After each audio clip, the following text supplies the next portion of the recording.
না, সংস্কার বিষয়ে বিএনপির সুস্পষ্ট মতামত তাদের যে ৩১ দফা বই আকারে ২০২৩ সালে প্রকাশ করেছিল সেখানে আছে। পরবর্তীতে সরকারের এই সংস্কার বিষয়ক যে কমিটি তাদের কাছে লিখিতভাবে দিয়েছে, সুতরাং লিখিত অঙ্গীকার যেটা সেটা তো সুস্পষ্টভাবে আছেই। এই যে আজকে বলা হচ্ছে যে দুইবারের বেশি প্রধানমন্ত্রী নয়, এই দাবির আগে বিএনপি কিন্তু ৩১ দফার মধ্যে লিখিতভাবে সেটা দিয়েছে। নির্বাচনে তত্ত্বাবধায়ক সরকার পুনর্বহালের এটা বিএনপি আগে লিখিতভাবে দিয়েছে। রাষ্ট্রপতি এবং প্রধানমন্ত্রীর ক্ষমতার ভারসাম্য সেটা আগেই দিয়েছে।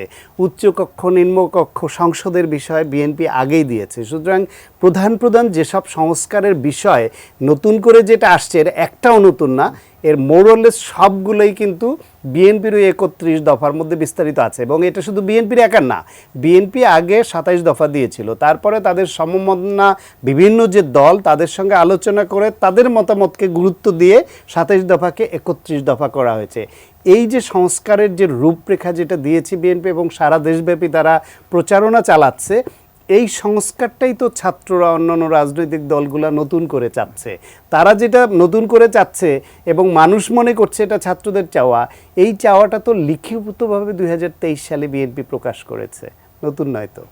এর জন্য কি মানে বিএনপির দাবি যে আসলে নির্বাচন করে তারাই সংস্কারটা করে ফেলতে চায়? হ্যাঁ, এইটা একটা বিষয় যে বিএনপি একটি রাজনৈতিক দল, তারা মনে করে যে জনগণের রায়ে রাষ্ট্র পরিচালনার দায়িত্ব তারা পাবে এবং তাদের অঙ্গীকার তারা রক্ষা করে দেখাবে যে তারা অতীতের যে ভুলভ্রান্তি বা মানুষের যে অসন্তুষ্টি ছিল সেইখান থেকে এই দলটি উঠে আসার রাজনীতি করছে এবং তার অঙ্গীকার রক্ষা করবে, এই আকাঙ্ক্ষা তাদের ভেতরে আছে আমি যতদূর বুঝি।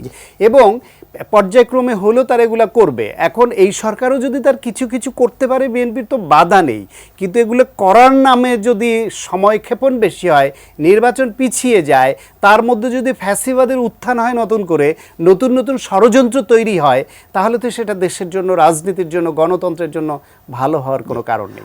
সানবিট সব দিবে সামাল। সানবিট ম্যাজিক প্রেস ডিশওয়াশিং এর মাথা ঘোরানো সলিউশন।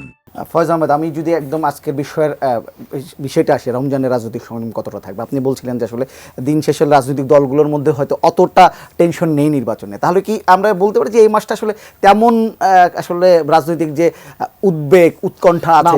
আমাদের এখানকার রাজনৈতিক যে কালচার, মানে সেটা হচ্ছে রমজানে রাজনৈতিক কালচারটা বেসিক্যালি অনেকটা ইফতার পার্টি। হ্যাঁ, তো আমি বিশ্বাস করি ইফতার পার্টিতে গিয়ে রোজা রেখে কোনো রাজনৈতিক দল খুব বেশি উত্তেজিত হবেন না। আবার ইফতারের মতো একটা সেন্সিটিভ ধর্মীয় অনুষ্ঠানে উত্তেজিত হওয়ার রাজনীতিও নেই, উত্তেজিত হওয়ার রাজনীতি ইনফ্যাক্ট নেই। সুতরাং রমজানটা খুব ভালোভাবেই যাবে, দেখা যাক ঈদের পরে কি হয়।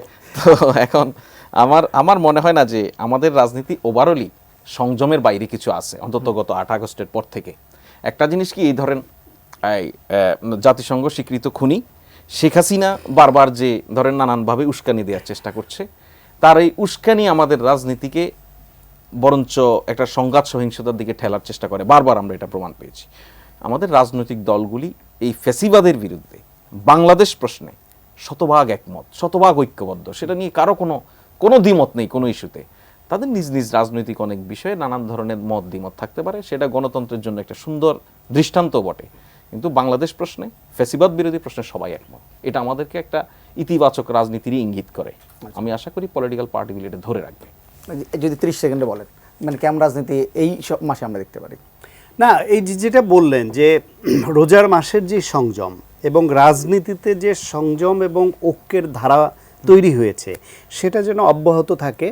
প্রতিযোগিতা থাকবে, প্রতিদ্বন্দ্বিতা থাকবে, কিন্তু সেই প্রতিযোগিতা এবং প্রতিদ্বন্দ্বিতা যেন সুস্থ ধারায় হয়, অসুস্থ প্রতিযোগিতায় পরিণত না হয়।